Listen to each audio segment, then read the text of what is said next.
Hey guys, my name's Ryan Dossey. Thank you for checking out this video. Today we're going to be talking about bandit signs, what they are, when you should use them, when you shouldn't, and the not so gray area that they exist in. Let's dive right in.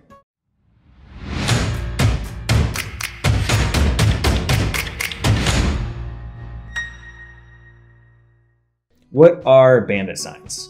If you've ever been in a part of town that's typically lower income and seen like the signs staked to the poles, maybe stuck in yards, those are bandit signs.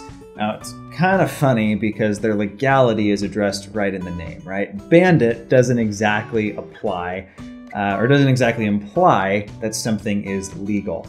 Now, I've looked at this in a lot of different counties, and I honestly haven't found one yet where it is legal. You may or may not know this, but I'm the owner of a company called Call Porter. We take over 10,000 calls a month for real estate investors all over the country.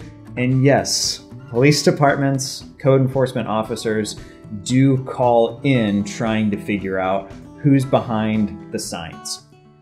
Now, right off the bat, I want to dive into my issue with these.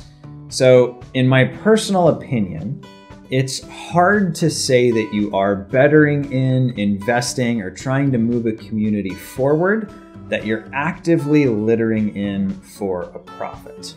Now, the typical argument, typical like clap back that I hear to this is like, oh, well, I go pick them up on Mondays. You typically hear when people are talking about putting out signs, yeah, man, put them out at like midnight on Friday and just, pick them up like late Sunday. Here's the deal. I don't know a single real estate investor that does bandit signs that is going back out and picking them up, let alone that really has like, oh, okay, I had this one at this corner, this one at that corner. Why you normally hear people say that you should put these out at Friday night at midnight is so code enforcement doesn't catch you. They don't work on the weekends, right? There's literally a guy whose job is to go pick those up. This is one of those things where I just believe in treating people how I would like to be treated. And I know I don't see those in my community. It's not attractive. It's not good looking.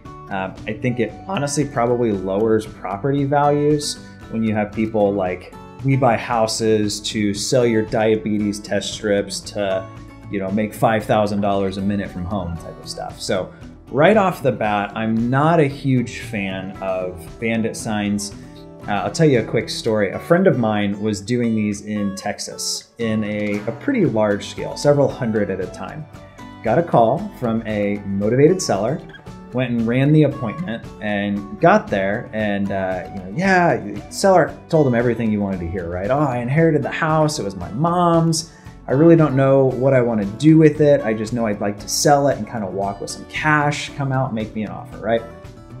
So he gets out there, he's got his clipboard, his hat on, like super excited about this deal, right? Walks up to the front door, knocks on it, and the guy goes, well, hey, let's start. Let me show you the garage. So they walk around to the front of the house. Guy clicks the button, garage door opens up, and there's all of his signs lined up. And the guy says, look, I'm so-and-so. I work for the Dallas Code Enforcement, and I can either fine you the max fee per sign you have here. You can pick these up, load them into your vehicle, and promise me you'll never do them again, right? Guys, I don't need that kind of stress in my life. Now, I will be 110% transparent. I have done them in the past, right? I have made mistakes just like anybody else, or hopefully anybody else you're watching is that honest with you.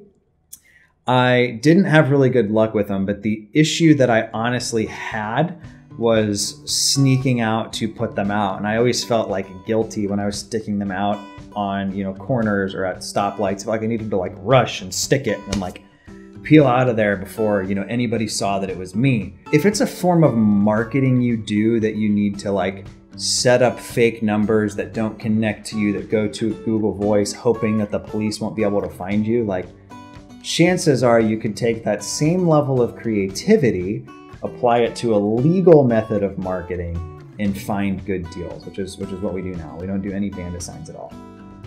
So that is kind of my big issue with them, right?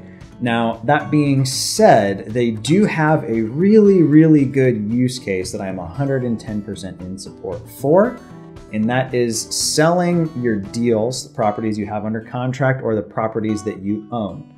You treat these the exact same way somebody like a realtor would, in that you are going to put them out, but you are also going to go back and pick them up. Guys, this is a great way to add local buyers to your lists, right? Typically, we do something super straightforward. X price, 3-bedroom, 1-bath, phone number, right? Or motivated seller, 33,000, 3-bedroom, 1-bath, phone number, right? Yellow, black, handwritten, super easy. Put one out in the front yard of the property, around the corner, just like a realtor would, and then out towards, a busier street, right? The key with these, though, is, again, the only way I support them is if you're going back and picking them up. I chose early on that I wanted to run a business that was without blame, that was above reproach. And I don't really believe that you can actively break the law and pretend that you're trying to benefit a community when effectively all you're doing is littering for profit. So that's what Bandit signs are. That's when I use them. That's when I don't. There are more cost-effective, better ways to find deals when you're starting out that we'll get into, that don't have you, wearing a mask at 2 a.m., tacking signs to poles or hammering them into the ground and trying to leave before a cop drives by, right?